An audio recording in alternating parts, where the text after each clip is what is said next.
Olá, eu sou o Padre Mário Marcelo Coelho, sou aqui da Faculdade Deoniana, sou padre deoniano da Congregação dos Padres Sagrados do Coração de Jesus. Atualmente sou professor da faculdade na área de Ética do Amor e da Sexualidade, Ética da Família, Teologia Moral.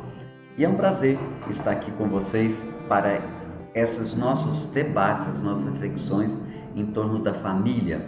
Quero mandar um abraço a você, a nossa paróquia aqui, que está acompanhando conosco este momento. Nós vamos dividi-los em 4 partes, esse nosso momento de reflexão sobre a família.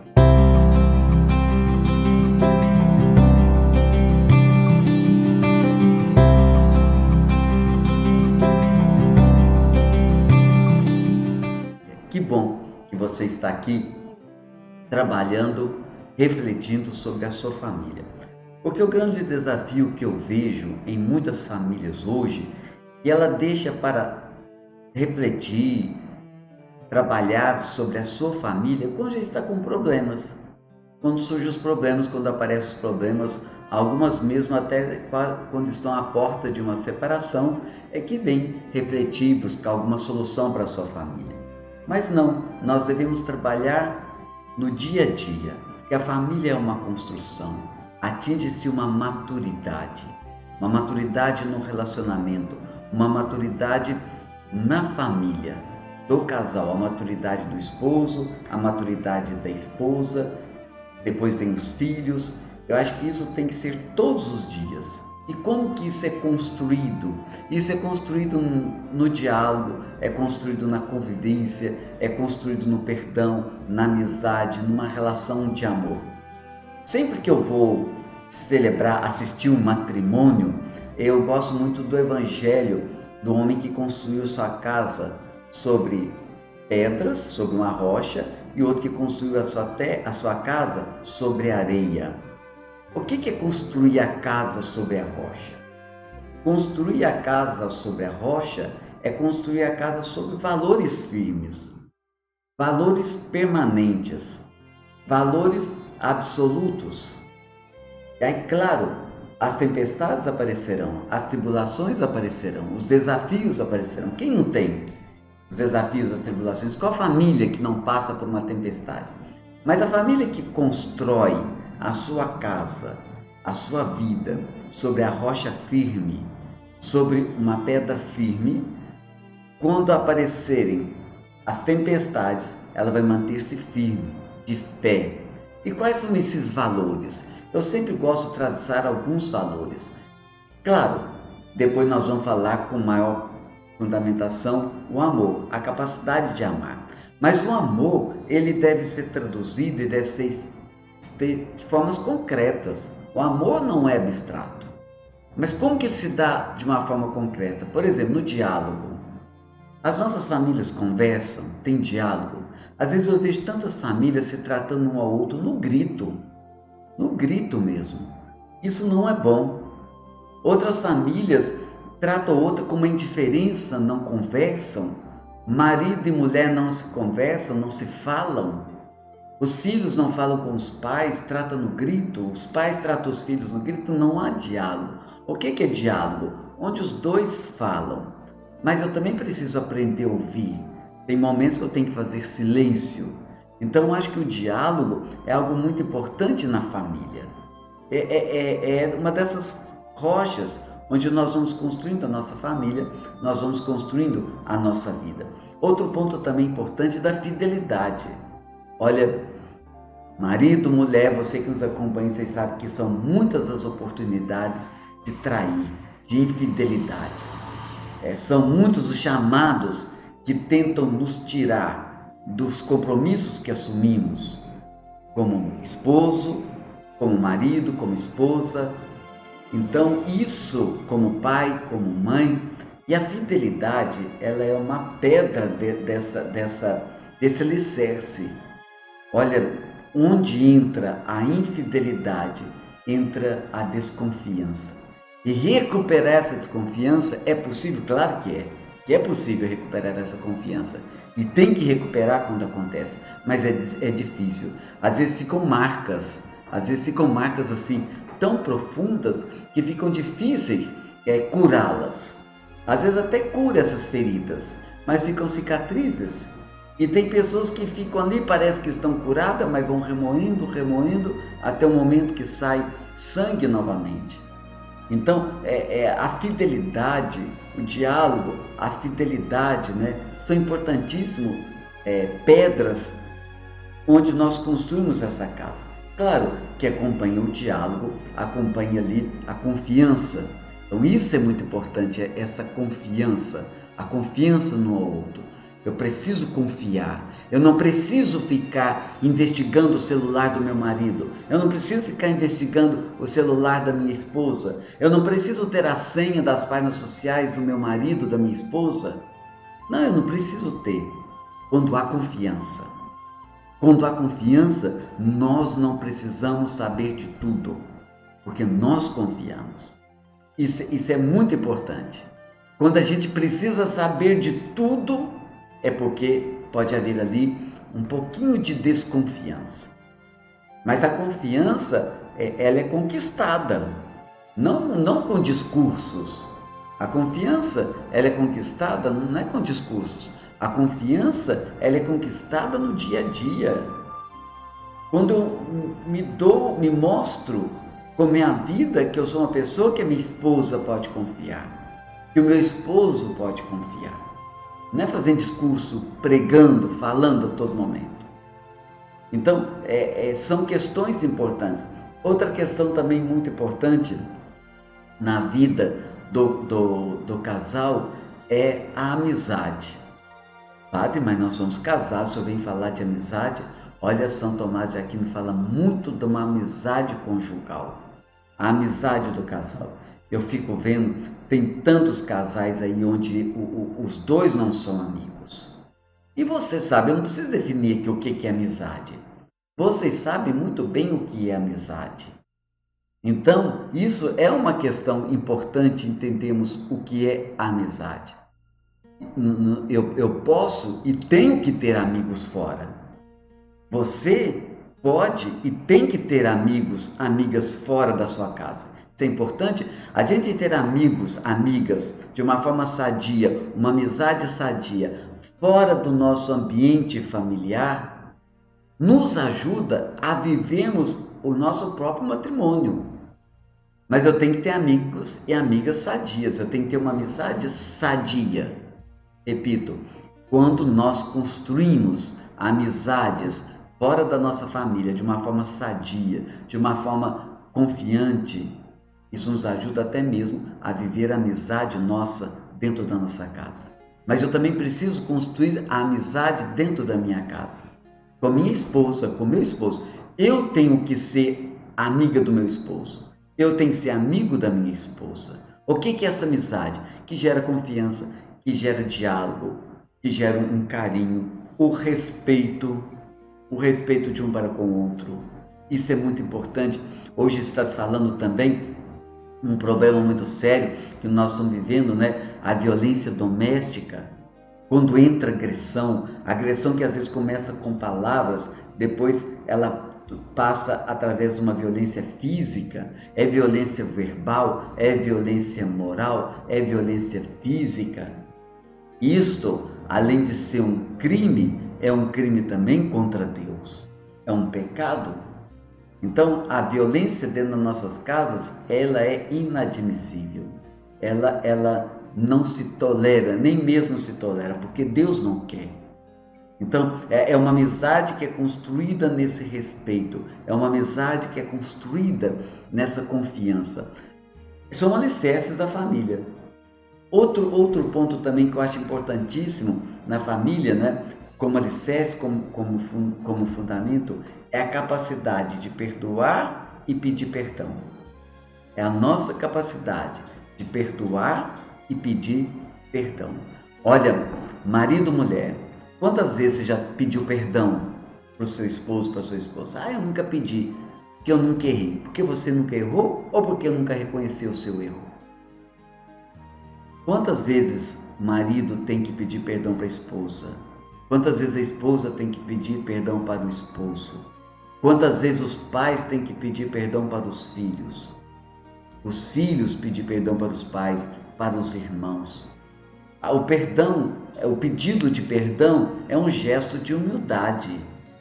O pedido de perdão é um gesto de humildade. É capacidade de reconhecer o meu erro. Deus nos perdoa quando nós pedimos perdão com sinceridade, com o coração contrito. Se Deus não perdoa, por que eu não posso perdoar? Mas o outro também tem que ter uma atitude sincera de pedido de perdão. Então, que haja mais perdão dentro das nossas casas, que haja mais pedidos de perdão dentro das nossas casas, dentro das nossas famílias, e menos ódio e menos vingança. Outra questão também importantíssima para nossas casas, para a nossa família como construção, que eu sempre digo, a nossa capacidade de namorar. Tem muitos casais, quando se casam, deixam de namorar. O que é namorar? Ser romântico, ter um momento só de vocês dois. Olha, vamos aqui na nossa casa hoje, vamos nós dois fazer um jantar aqui para nós dois, vamos conversar, vamos dialogar, vamos namorar, vamos lembrar nosso tempo, leva uma flor para sua esposa, para o seu esposo. A nossa capacidade de enamorar-se continuamente, de apaixonar-se continuamente. A paixão, ela precisa ser alimentada. Ela precisa ser alimentada. O vestir bem um dia, olha, é para você. Às vezes nas nossas famílias, nós nos acostumamos tanto com a nossa esposa, com o nosso esposo, que daqui a um pouco nós descuidamos do nosso vestido, um pouco de vaidade do nosso corpo, de passar um perfume, de vestir uma roupa bonita. Nós não vamos a lugar nenhum, nós não vamos sair, a gente só fica dentro de casa. Não, é para sua esposa ou para você mesmo. É para o seu esposo ou para você mesmo. Eu aconselhava alguns casais nessa pandemia, né? A quarentena trancada dentro de casa, mas para, a nossa casa é pequena, como nós vamos fazer? Mas vai num canto, vai ali, sabe? Faz um jantar, faz um lanche, vão lanchar vocês dois, vão conversar. E se namorar-se continuamente. Isso é algo muito importante. Tudo isso vai sustentando as nossas famílias. Vai colocando como base, como pedra, como fundamento, como rocha, onde construímos as famílias. Outro ponto importante que continuamente eu vou voltar a falar com vocês. Deus, oração. Eu sempre digo que o matrimônio ela é uma trança de 3 pontas. É como se fosse uma trança de 3 pontas. É o amor do esposo, é o amor da esposa, é o amor de Deus. Quando faltar um desses 3, a trança se desfaz muito facilmente. Casais, rezem juntos. Se possível, vão à missa juntos. Eu sei que às vezes é difícil, um tem que ficar com o filho, com a filha, ou tem que vigiar a casa, tudo bem, mas dentro de casa. Vamos tirar um dia por semana, lá uma meia hora, uns 15 minutos, uma hora, seja lá o quanto for, reze em família. A família que reze unida, ela permanece unida. A família que vive essa comunhão, ela permanece nessa comunhão. Rezar juntos, agradecer, é tão bonito como eu sinto o que a minha esposa está agradecendo hoje. Eu ouço ela falar, o que meu esposo está agradecendo? O que meu esposo está pedindo? O que a minha esposa está pedindo? O que os meus filhos estão pedindo? A oração é isso, não é? Podemos sim rezar o terço juntos. É bonito, eu conheço tantas famílias que nesse período, no período de isolamento, criaram o costume de rezarem juntas. Então, por que não também agora continuar rezando juntos o terço, mas também a oração do diálogo? A oração é um diálogo com Deus. Então, isso é importante, colocar Deus como valor na minha família, não só quando eu preciso dele. Às vezes, nós temos um relacionamento muito interesseiros com Deus, muito utilitaristas com Deus. Quando eu preciso, eu rezo, eu vou à missa, eu rezo o terço, eu me confesso. Quando eu não preciso, então eu não busco tanto como deveria buscá-lo. Então, a oração ela é algo importantíssimo para a vida da família. Veja, são fundamentos, é a rocha que nós vamos construindo sobre a nossa família. É a rocha que nós vamos construindo, que nós construímos a nossa família sobre essa rocha. As tempestades, às vezes do momento de desentendimento, às vezes um desemprego, às vezes uma doença, às vezes um desentendimento, às vezes um filho com um certo problema.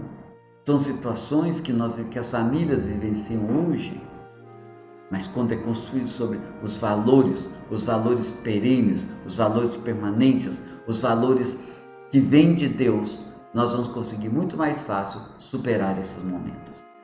Bom, nós vamos agora passar por um outro momento da nossa reflexão, que nós vamos tentar falar um pouco sobre o matrimônio e essa ética da família. Em que consiste, eu posso dizer assim, em que consiste essa ética da família? O que é essa ética da família? Eu posso dizer assim, o matrimônio, ele é querido por Deus, ele é desejado por Deus, mas ele é vivenciado na nossa condição de seres humanos. Histórico. É você, esposo que trabalha, você, esposa que trabalha, trabalhamos fora ou trabalhamos em casa. Somos filhos que criamos juntos, que gestamos juntos, né? Que participamos juntos da educação. Quando Jesus é perdido lá os pais perdem Jesus no templo, né? Vocês conhecem essa história, e quando eles estão lá voltando com a família, de repente percebe que Jesus não estava na caravana, eles voltam, e ali encontram Jesus no templo, né? Discutindo com alguns conhecedores da lei, Jesus com 12 anos, e a mãe o repreende: nós estamos te procurando. E aí o texto nos diz que Jesus volta com eles e Jesus lhes era obediente. Olha a obediência. Olha, quando nós somos obedientes a Deus, ouvimos o projeto de Deus. Quando nós somos obedientes à palavra dele, nós vamos caminhando, nós vamos crescendo. E diz o texto que Jesus vem crescer em graça, sabedoria e estatura. Ou seja, posso dizer assim, as dimensões basilares, fundamentais do ser humano. Crescer em estatura significa precisamos crescer na saúde, crescer não só na questão física, mas a crescer na saúde, amadurecer, precisamos de uma alimentação dia a dia, precisamos de um trabalho.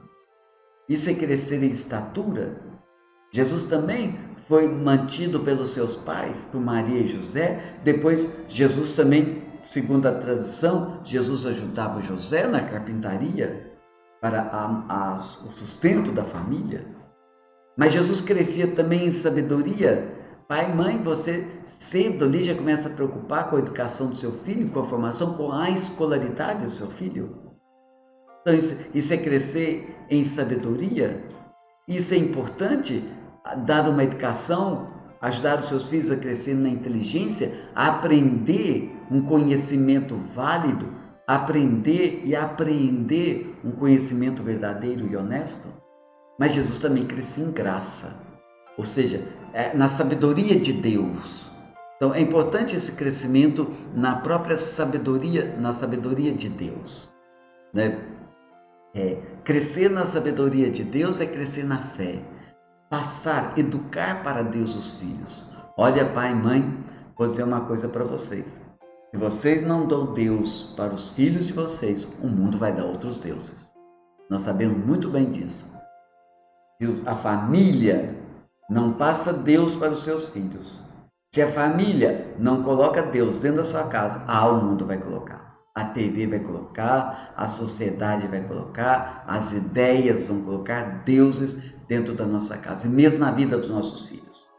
Pode ser o Deus da droga, pode ser o Deus de uma sexualidade pervertida, pode ser o Deus do poder, são várias formas das ideias contrárias.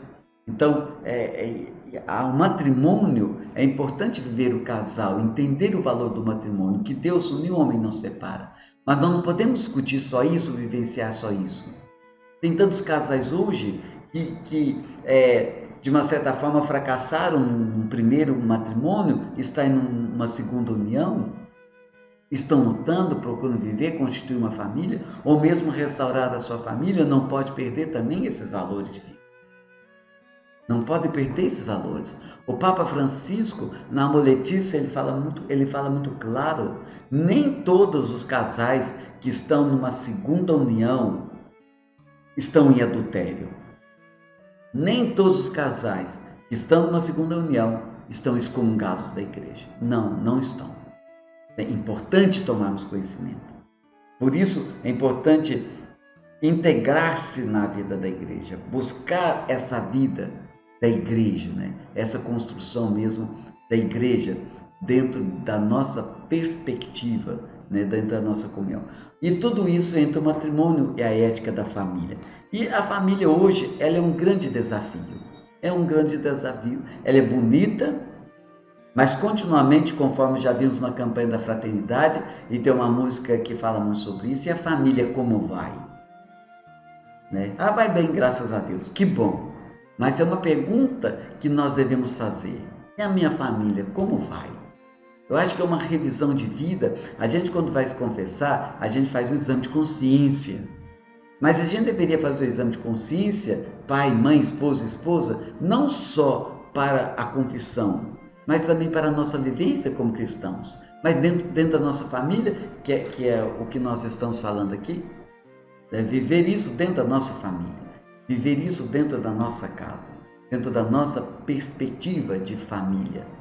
Como vai?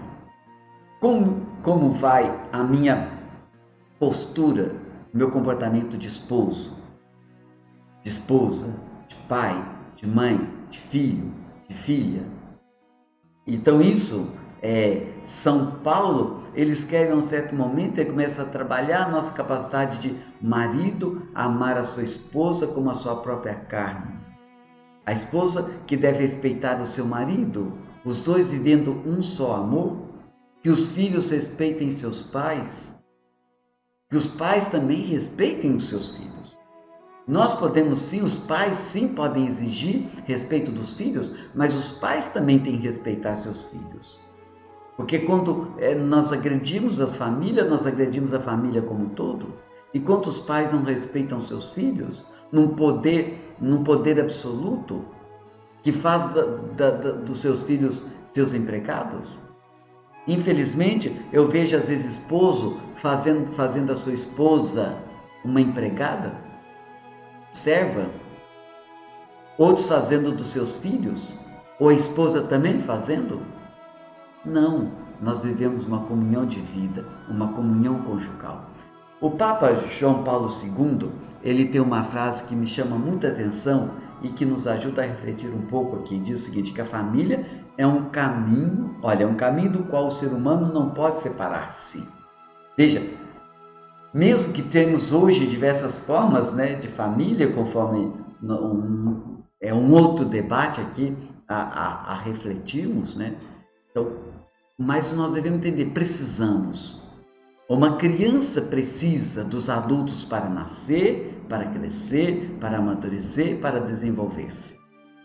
A criança precisa. Nós sabemos disso?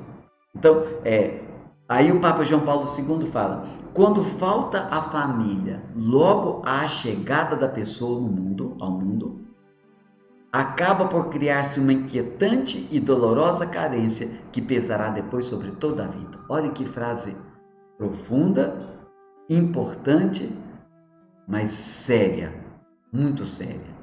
Ou seja, a pessoa não pode, o ser humano não pode separar-se da família desde o nascer. Mas quando a criança já nasce longe da sua família, por vários fatores, ou numa família totalmente desestruturada, desestabilizada, olha, isso pode refletir ao longo de toda a vida dessas crianças, dos filhos.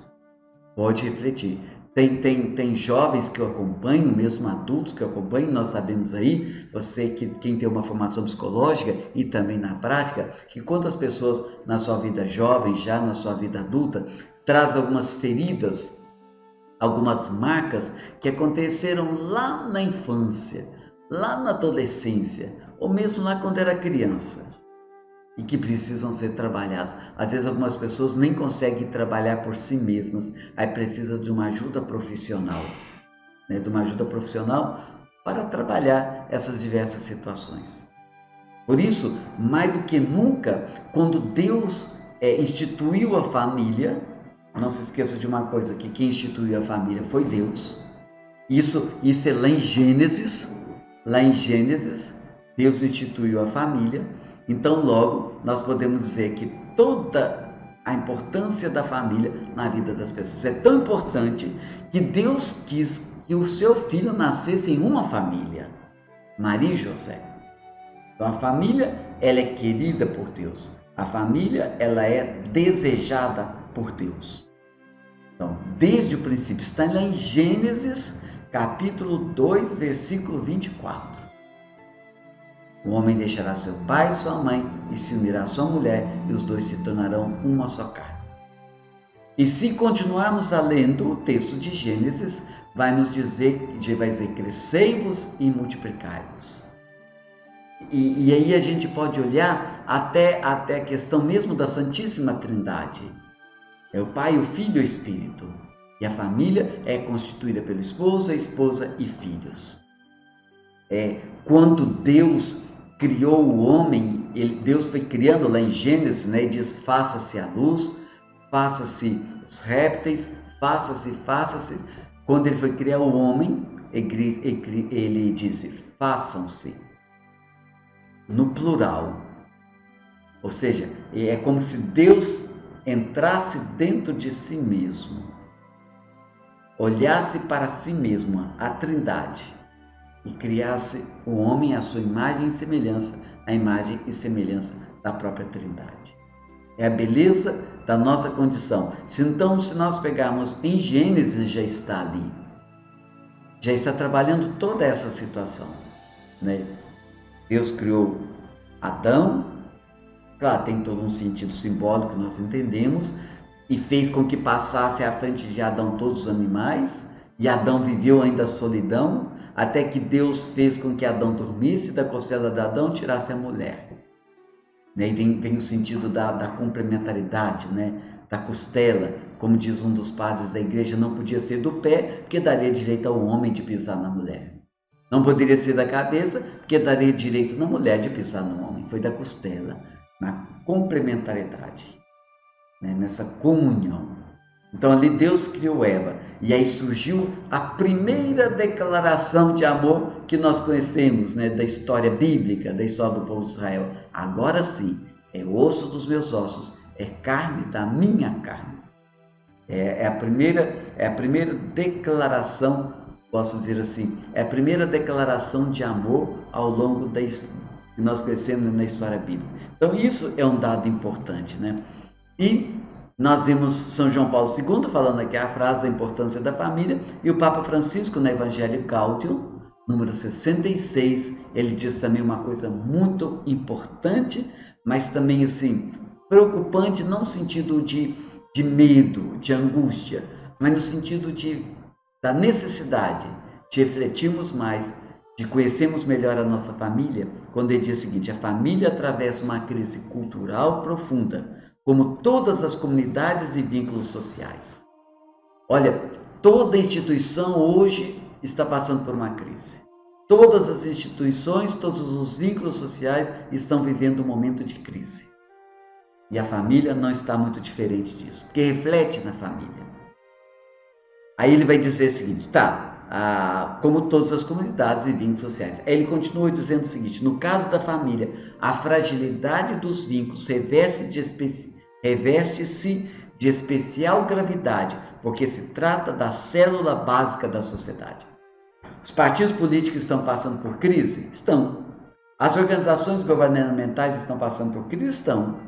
Quem acredita nas instituições brasileiras hoje? O povo tem uma grande dificuldade política, do legislativo, do judiciário, do executivo, as diversas instituições da sociedade. E a família como instituição também está passando por uma crise, e as pessoas têm também uma dificuldade de acreditar. Mas o Papa Francisco é muito claro, mas quando fala da família, da crise da família como instituição, reveste-se de especial gravidade, porque se trata da célula básica da sociedade. Ou seja, quando as famílias passam por crise, reflete em toda a sociedade. Porque na família reflete todo o problema da sociedade. Se alguém está desempregado, se alguém está doente, se alguém é viciado em droga, se alguém está com problema de violência, vai refletir na família. E os problemas da família também refletem na sociedade. Uma família desestruturada, violenta, né? Isso acaba também refletindo muito na sociedade hoje como um todo. Então, por isso, a nossa preocupação muito concreta com a família, com a importância da família. Então, no caso da família, a fragilidade dos vínculos reveste especial gravidade, porque se trata da célula básica da sociedade. Olha, isso é tão importante que até Deus mesmo quis a firmeza dessa família. E a igreja até hoje tem essa preocupação continuamente, tem um mês dedicado à família, tem o dia do pai, dos pais, o dia das mães, tem a semana dedicada à família. Então, isso é importante. E a igreja, o Papa continuamente está escrevendo sobre família, porque sabemos a importância da família. A família querida por Deus, a família desejada por Deus. Bom, como que nós podemos tratar a questão da família hoje? Tratar da questão da família, ela é muito mais ampla do que nós imaginamos. A igreja, ela está hoje caminhando numa perspectiva um pouco assim diferente que eu posso dizer. O que eu posso dizer? Eu posso dizer o seguinte, que quando se vai falar de família, de casal, a primeira coisa que vem na cabeça das pessoas é: pode ou não pode separar? Ah, não pode. Tá? Pode ou não pode comungar? Veja, isso é uma perspectiva. Ao que Deus uniu, o homem não separe. Ponto. Não é assim. Nós não podemos. O Papa Francisco, na Amor Letícia, que é muito bonito, que vale a pena você fazer uma leitura profunda dessa exortação apostólica, né? Tem a Familiares Consórcio de São João Paulo II, que é bonita também, e mais recentemente, que estamos completando 5 anos, vale a pena o estudo sobre a Amor Letícia, a importância da família, a alegria de se viver em família. O Papa Francisco, ele vai dizer o seguinte: nós não podemos mais, quando for falar de família, ficar só no que Deus uniu, o homem não separe. Não podemos ficar mais só na doutrina. Ele não está desconsiderando ou depreciando ou desconsiderando a doutrina. Mas nós estamos percebendo que estamos falando muito da doutrina e não estamos ajudando muito. Porque a questão é muito mais ampla. É muito mais profunda. Falar de família hoje é falar de vida, é falar de história, é falar de ser humano, é uma questão mais antropológica, é falar de sexualidade, é falar de procriação, é falar de trabalho. Então, nós temos que começar a conhecer a família, a falarmos de família a partir de uma questão antropológica. O que é a questão antropológica? Quem é o ser humano? Quem é o homem e a mulher? Por isso Deus disse: o homem deixará seu pai e sua mãe, se unirá à sua mulher, os dois se tornarão uma só carne. Mas quem que é este homem? Quem que é esta mulher? Não é um objeto, algo frio, é uma pessoa. Então, como tal, eu devo viver a minha sexualidade, a minha afetividade. Olha, nós sabemos que na vida matrimonial, nós buscamos vivenciar isso, a nossa afetividade, a nossa sexualidade, as nossas paixões, as nossas carências, os nossos desejos. Quando você decide ir para o altar com este rapaz, quando você decide ir para o altar com esta moça, você está dizendo para você mesma: a minha felicidade, ela se dará ao lado dessa pessoa, porque você está ali. Você está prometendo que é por toda a vida e você acredita nisto. E a felicidade sua, ela vai se dar plenamente ao lado daquela pessoa, constituindo aquela família. Quando as pessoas falam: nós nos amamos, a gente mora até debaixo de uma ponte. Quando chega a realidade, não é bem essa. Porque o ser humano é muito mais amplo. Então, quando eu decido me casar, quando eu decido constituir uma família, eu preciso ter muito claro para mim o que eu quero, o que eu estou buscando, quem sou eu. Eu estou colocando ali o meu futuro, a minha vida, as minhas carências, os meus desejos, mas também os meus valores, as minhas virtudes, os meus anseios, as minhas paixões. O rito do matrimônio, quando você está lá no momento do consentimento, você diz o nome da pessoa: Maria, eu te recebo como minha esposa. Você fala o nome da pessoa. Você não está recebendo só o corpo da Maria. José, eu te recebo como meu esposo. Você não está recebendo só o corpo ou só uma parte do José. Mas quando eu digo Maria, eu te recebo, José, eu te recebo, eu estou dizendo o seguinte: eu estou acolhendo esta pessoa, com suas virtudes, com seus valores, com seus anseios, mas também com suas fragilidades, com suas carências, com seus limites. Ao mesmo tempo que esse consentimento, esse rito do consentimento é tão bonito, que ao mesmo tempo que eu recebo a pessoa na sua totalidade, eu também estou me entregando àquela pessoa que está me recebendo, na minha totalidade. Por isso, uma coisa importantíssima que deve ir para o matrimônio é a confiança, o respeito, a honestidade, a transparência, aquilo que eu estou oferecendo, aquilo que eu estou entregando. Então, o que eu estou recebendo e o que eu estou dando?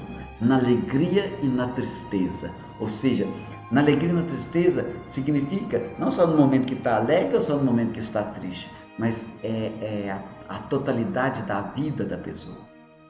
É a totalidade da vida da pessoa. Então, eu vou dizer na alegria e na tristeza, significa na totalidade da vida da pessoa, em todos os momentos da vida da pessoa. Então, é esse meu ser. Por isso, então, quando eu vou casar, eu tenho que conhecer a minha condição humana e também a condição do outro. Então, e hoje nós percebemos que tem atrapalhado muito os nossos matrimônios, nossos casamentos, o individualismo. No casamento, claro que eu quero a minha realização, a minha felicidade, mas a minha realização, a minha felicidade, no momento que eu decidi casar, passa pela do outro também, eu não posso negar isso. No casamento, no matrimônio, eu defendo muito, o marido tem que ter seus momentos de individualidade, não de individualismo. A esposa tem que ter seus momentos de individualidade, não de individualismo. Porque individualismo é quando eu penso só em mim, quando tudo funciona conforme os meus critérios, a minha realização. Isso destrói matrimônio, porque eu não penso no outro, eu não penso na realização do outro, eu não penso na conquista dos anseios, nos desejos, nos valores do outro. Então, o individualismo é uma coisa que está influenciando muito as nossas famílias hoje. Eu vejo quantos casamentos não dão certo, porque no primeiro problema, já querem separar porque está atrapalhando a minha felicidade. Você está atrapalhando a minha felicidade? A outra está atrapalhando a minha felicidade? Outra questão também, que nós somos instigados hoje pela sociedade e que às vezes atrapalha muito dos nossos matrimônios, né? É o consumismo. Claro, esposa, eu sei que você tem que trabalhar para colocar o pão de cada dia à mesa. Meu Deus, eu sei disso. Eu não sou casado, mas eu vejo os casamentos, eu tenho irmãos, os meus pais, meu pai hoje é falecido, mas eu sei como trabalharam. Mas hoje, às vezes, esse consumismo, eu tenho que dar sempre o melhor, eu tenho que trocar de celular todo ano, eu tenho que ter sempre o melhor carro todo ano, mas aí eu acabo comprometendo a minha família, porque eu trabalho tanto que eu esqueço de viver a minha comunhão conjugal. É aquela necessidade de trabalhar. Eu estou pondo uma boa comida em casa, eu estou dando um conforto para minha família, já está bom. Às vezes não é bem assim. Nem só de pão vive o homem, mas também vivemos de afetos, de carinho, de atenção, de reciprocidade. Lembra aquilo que eu dizia antes, né? Os valores que sustentam o nosso matrimônio, o diálogo, a amizade, o sentar junto, o conversar, o namorar. Quantos casais hoje perdem isso por causa do consumismo? Tem que trabalhar por comida em casa, dar o melhor, e os filhos também se tornam exigentes. Hoje eu percebo, nós temos que nos cuidar, porque nós vamos criando nossos filhos de uma tal forma que os pais se tornam simples provedores. O Papa Francisco uma vez chegou a denunciar isso, que os pais hoje funcionam como provedores dentro das suas casas. O filho pede, eu quero isso, eu quero aquilo, eu quero o celular, eu quero um curso de inglês, eu quero academia, eu quero isso, eu quero aquilo, mas meu pai e minha mãe não tem nada para me falar. Tipo assim, eles cuidam eu cuido da minha vida, só me dê as coisas. Isso não é bom. É uma questão que está crescendo muito. Pais provedores, né? Ou simplesmente provedores. Aquele que providencia o melhor curso, o melhor celular, o melhor carro, o melhor computador, a melhor academia. Mas meus filhos nunca me ouvem. Eu não sabem quem sou eu que estamos vivenciando. Por quê? Porque isso não foi construído numa relação de comunhão, numa relação de diálogo hoje dentro das nossas famílias. Então, cuidado com esse consumismo, né? Então, eu posso dizer assim, que o individualismo e o consumismo, às vezes por isso que questiona muito a questão de família, né? Aquela concepção de família que temos. Claro, a igreja hoje, ela é muito clara. Temos que falar em paternidade e maternidade responsável. O Papa Francisco é muito claro. O número de filhos e quando temos filhos é uma decisão do casal. É o casal em consciência, que se discute o número de filhos e quando tê-los. Mas hoje o individualismo, o consumismo, está dizendo assim, eu vou ter só um filho por causa disso. Porque eu preciso curtir a vida, eu preciso deitar, eu preciso dar tudo só de melhor para o meu filho. E às vezes nós deixamos de crescer nessa comunhão de vida e mesmo na questão dos filhos, justamente por causa do individualismo e do consumismo. Então, eu posso dizer assim que às vezes a convivência de muitas famílias, ela é pautada pelo econômico, infelizmente, pelo econômico, né? As condições econômicas de trabalho, né, tornam muitas vezes difícil a convivência e a coesão no seio da família. As condições econômicas e de trabalho tornam-se assim muito difícil às vezes a convivência familiar. Eu sei que muitas situações são obrigadas, quantos casais que eu conheço onde o marido trabalha numa cidade, a esposa em outra. Às vezes se vem um fim de semana por mês ou só nos finais de semana. Quantos casais que um trabalha durante o dia, outro trabalha à noite? Eu conheço isso, às vezes a vida, as necessidades nos obrigam a isso. É uma outra situação. A outra situação é quando eu, por um consumismo exagerado, exacerbado, eu comprometo a convivência dentro da minha casa, eu comprometo a convivência dentro da minha família, né? Então, e por isso que hoje nós temos essa necessidade de criar famílias que vivam essa comunhão. E eu posso dizer assim que isso é uma questão que a igreja compartilha. Na Gaudium et Spes número 1, diz o seguinte, a igreja que compartilha as alegrias e as esperanças, as tristezas e as angústias dos homens e mulheres, é desafiada por essa situação das famílias hoje. Não pensem vocês que a igreja vem aqui só para fazer um discurso, olha, não pode separar, olha, não pode comungar, olha, tenha filhos. Não, não é isso. A igreja hoje, quem lê os documentos, quem lê a Moletícia do Papa Francisco, vai perceber mais do que nunca a igreja hoje está voltada para as situações das nossas famílias. Conhecê-las, né? Porque eu posso dizer assim que é missão da igreja compartilhar as dores, as esperanças, as alegrias, mas também os sofrimentos e a dor das nossas famílias. E mais do que nunca, dos casais, das famílias, das pessoas como um todo. Então a Gaudium et Spes, ela vai dizer o seguinte, a igreja que compartilha as alegrias e as esperanças, as tristezas e as angústias dos homens é desafiada por essa situação. Que situação? Essa situação que as famílias estão vivenciando hoje. Às vezes de desentendimento dentro das nossas casas. O desemprego, quanto o desemprego está afetando muitas famílias, até mesmo no relacionamento, na convivência, as drogas, o alcoolismo. Quantas famílias hoje estão sendo destruídas por causa de droga e álcool, às vezes do marido, do esposo, às vezes da esposa, às vezes dos filhos. os pais, né? Então, isso são questões hoje, o desemprego, as drogas, a falta de perdão dentro das nossas casas, quanto que está destruindo as famílias. Outra questão também que está destruindo muitas famílias, a infidelidade. A infidelidade, o adultério, a desconfiança. Quantas famílias estão sendo destruídas? A falta de entendimento, porque não há diálogo, um não entende o outro. Quando não se fala, não se sente a dor, o sofrimento do outro. Então são questões importantes dentro das nossas casas, dentro das nossas famílias, que precisam serem olhadas, né? serem percebidas. Então eu vou dizer que essas são questões que a igreja hoje está preocupada. Qual que é a tentativa da igreja hoje? É não só ficar presa à doutrina, não é negar a doutrina, mas como nós podemos aproximar a doutrina da vida das nossas famílias. Então, como podemos aproximar a doutrina da vida das nossas famílias? Isso é algo importantíssimo para percebermos, para olharmos. Agora, olhando para um outro tema, uma outra situação, eu posso dizer o seguinte, que todo esse drama, toda essa questão da família, isso já vem desde a época de Jesus. A igreja dos primeiros séculos, eu posso dizer assim, também estava confrontada com conceitos e modelos de família diferentes.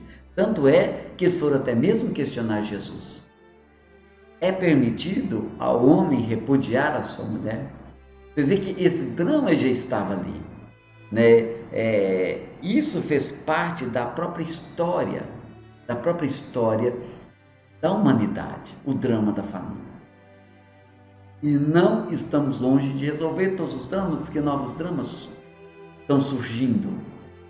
Olha, quantas famílias hoje estão sendo destruídas, sabe por quê? Que está um problema muito sério, pornografia na internet, pornografia nos meios de comunicação. Casais, pessoas estão viciando em pornografia nos meios de comunicação, na internet. Às vezes passam horas assistindo vídeos pornográficos, passam tempo. Olha, isso está comprovado tecnicamente, isso está comprovado cientificamente, que o espaço, o local do nosso cérebro, onde há o vício da droga, do álcool, também é o mesmo local do vício da pornografia. Então, e o vício da pornografia é muito difícil libertar-se dele. E é mais difícil, às vezes, do que o vício da droga e do álcool. Porque a droga e o álcool, a sociedade não aceita, faz mal para a saúde física. Então, há algo assim que se consegue se perceber mais. E por isso há um trabalho maior contra o vício do álcool, contra o alcoolismo, ao vício das drogas. Agora, contra o vício da pornografia, há uma aceitação maior da sociedade. Por quê? Aparentemente, não faz nenhum mal físico, mas faz um mal mental muito grande. Faz um mal para a saúde mental, para a saúde familiar. Além do vício daquilo que se prende, das imagens que vamos construindo. E quantos casais querem reproduzir com seu esposo, com sua esposa, aquilo que assiste? Não se esqueçam que aquilo que está do outro lado da tela, aquilo é um teatro, é uma encenação, é um filme, não é a realidade. A realidade é outra. E quando tentamos trazer essas fantasias para a realidade de dentro das nossas casas, nós podemos fazer do outro um objeto do meu prazer, um objeto do meu gozo, um objeto do meu uso, numa forma de desrespeito, e aí às vezes começa a entrar uma violência sexual, um abuso sexual, ou mesmo um estupro da minha esposa, um abuso sexual dentro das nossas casas. Por causa disso, repito, aquilo que está do outro lado da tela do computador não é uma realidade, não é a realidade da sua família. Então, isso é uma questão Então veja, a cada período vão surgindo algumas situações, a cada período vão surgindo alguns problemas, alguns desafios. E como tal, eles precisam ser tratados, ser resolvidos. Então a família é uma questão. Então hoje a internet trouxe muita coisa boa, mas trouxe isolamento, infelizmente, trouxe às vezes até violência para dentro das nossas casas. Olha aí o que os filhos de vocês estão assistindo, o vício nos jogos, a pornografia dentro das nossas casas. Então, isso é uma questão também importante a ser tratada. É tão importante, eu quero ler aqui para vocês um texto do Catecismo da Igreja Católica. Catecismo da Igreja Católica, no número 1602. No número 1602, diz o seguinte: a Sagrada Escritura abre-se com a criação do homem e da mulher, à imagem e semelhança de Deus. Gênesis, capítulo 1, versículos 26 a 27. E se fecha com as núpcias do Cordeiro. Apocalipse 19, capítulo 19, versículos 7 e 9. O que a igreja quer dizer? Veja, a Bíblia abre com a criação do homem à imagem e semelhança de Deus. Aí logo depois vem um homem que vai constituir uma só carne com a sua esposa. Crescei-vos e multiplicai-vos. E encerra lá no Apocalipse, com as núpcias do Cordeiro. O que o texto nos quer dizer? O texto nos quer dizer o seguinte, que eu posso dizer assim, que todo matrimônio está presente em toda a Bíblia. O matrimônio, ele perpassa toda a Bíblia. O casamento, ele perpassa toda a Bíblia.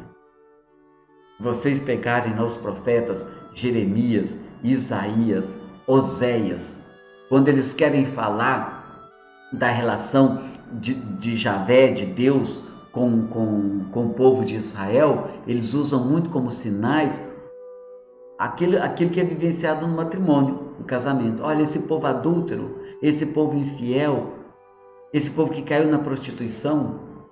Então, está falando da relação do povo de Israel com Deus e usa como um sinal aquilo que é visível, a relação do marido e mulher. Então, gente, olha, e próprio Jesus fala de banquete. Olha as bodas de Caná. Nós podemos falar, Paulo vai falar a vários momentos em Cristo, o esposo. Então, são termos, são sinais da vida do casal que trabalha muito justamente essa relação de Deus com o povo. Então, eu posso dizer assim, essa frase do catecismo, que eu vou lê-la novamente, a Sagrada Escritura abre-se com a criação do homem e da mulher, à imagem e semelhança de Deus, e se fecha com as núpcias do Cordeiro. Isso significa que, eu posso dizer que está tanto na origem do ser humano, quanto no destino do ser humano, a família, o casamento, né? Eu posso dizer assim, de um extremo ao outro, continua o texto do catecismo, né? Depois o texto do catecismo continua. De um extremo ao outro, a Escritura fala do casamento e de seu mistério. É um mistério, né? É um mistério para ser aprofundado, mas para ser vivenciado. É muito emblemática o título da exortação do Papa Francisco, Amoris Laetitia. Quando ele vai falar do casamento, do matrimônio, ele fala duas coisas, amor e alegria. A vivência do amor na alegria e a alegria do amor. Então, aí continua o texto, né? De um extremo ao outro, a Escritura fala do casamento e de seu mistério, de sua instituição e do sentido que lhe foi dado por Deus. Então, fala do seu mistério, de sua instituição. Se vocês olharem, Jesus ele não trouxe novidade. Quando perguntou a Jesus, é permitido ao homem repudiar a sua mulher? Aí Jesus falou, mas o que diz as Escrituras? Aí eles falam, eles conheciam as Escrituras, né? Moisés permitiu, está lá em Deuteronômio capítulo 24. Moisés permitiu o homem repudiar a sua mulher, porque na concepção judaica era permitido. Mas Jesus diz, mas foi por causa da dureza do vosso coração. Mas no princípio, ou seja, o que estava na origem? O que estava na mente e no pensamento de Deus? Então, as Escrituras falam da instituição e do sentido que lhe foi dado por Deus. Olha, quando Deus fez que seu filho nascesse numa família, olha o sentido que Deus deu. como Deus deu uma valorização. E a todo momento, Jesus nas bodas de Caná é uma valorização. Falar que Jesus é esposo, onde a igreja é esposa. Então, isso é uma valorização da própria família, do próprio casamento, né? Então, posso dizer assim, do sentido que ele foi dado por Deus, da sua origem, do seu fim, das suas diversas realizações ao longo da história da salvação. Se vocês verem a história da salvação, nós tivemos várias questões no Antigo Testamento, nós tivemos também não famílias muito perfeitas na Bíblia. Se vocês pegarem na Amor Letícia, tem um momento que o Papa Francisco traz as diversas famílias na Bíblia, e nem todas foram perfeitas. A questão não está na perfeição da família, a questão está em como estamos construindo as nossas famílias, como estamos buscando as nossas famílias. Aí continua, suas diversas realizações ao longo da história da salvação, de suas dificuldades provenientes do pecado. Se vocês olharem desde Adão e Eva, tudo esteve em torno do pecado da família. De repente, os dois viviam no paraíso. Claro que ali tem uma relação simbólica que nós não vamos discutir aqui. Mas os dois viviam no paraíso.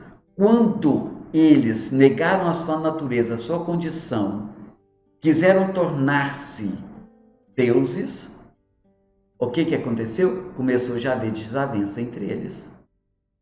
Quando Deus retorna ao paraíso, Adão joga a culpa na Eva, Eva joga a culpa na serpente, ali já começou o desentendimento da família. Depois já teve o problema de Caim e Abel, os dois irmãos. Caim que mata Abel. Depois já tem tantos problemas familiares.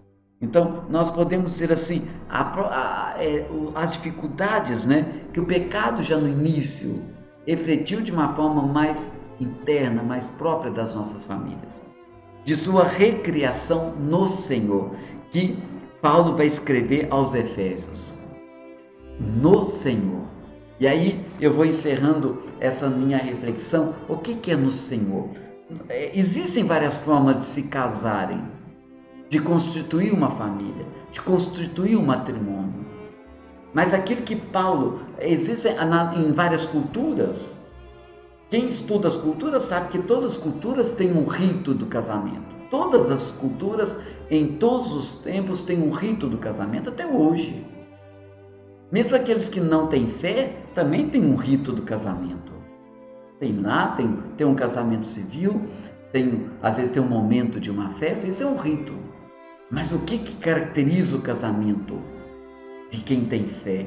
O que caracteriza o casamento do cristão? O que ele vai dizer no Senhor. Isso é importante. Então, casar-se no Senhor. E aí casar-se no Senhor significa não só lá na igreja, entrar na bonita, vestida de noiva, de noivo, e tocando aquelas músicas bonitas. Também eu não sou contra não, isso é bonito, isso faz parte da beleza, daquilo que está se assumindo, daquilo que está se vivenciando. Mas casar-se no Senhor não é só ir pedir um padre a bênção, não é só ir casar na igreja e comungar, mas assumir os valores que o Senhor nos propõe. Olha, muitos dos valores que a Igreja Católica, que a Palavra de Deus nos propõe, são os mesmos que os outros ritos, os outros casamentos, mesmo os pagãos propõem. São muitos. Os outros aí também, com sua diversidade, eles querem a fidelidade. Às vezes pode ser um por toda a vida, mas pede a felicidade, a unidade, o compromisso, a cumplicidade, o amor de um para com o outro. Isso também nós buscamos. Mas o que nos diferencia? Não por sermos melhores ou mais santos. O que é próprio nosso, que Paulo vai dizer muito claro, no Senhor. No Senhor significa também pegarmos os valores que são vivenciados em todas as instituições, em todas as culturas, mas viver de uma forma diferente, a partir da nossa fé, buscando o Senhor como fundamento, os valores que nos propõe.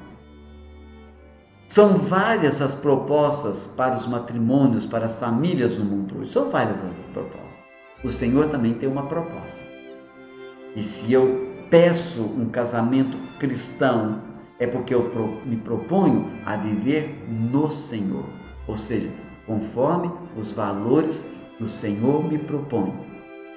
E aí eu vou construir a minha casa, o valor do respeito, da fidelidade, o valor da convivência, do amor, do diálogo, do perdão, da não violência, né, da não agressividade, do cuidado, da oração juntos. São muitos valores que o Senhor nos propõe, da misericórdia, da compaixão, da bondade, da humildade, do carinho de um para com o outro, do cuidado para com os filhos, do amar os filhos, de amar o esposo, a esposa, de amar a família. Esse é o verdadeiro casamento no Senhor.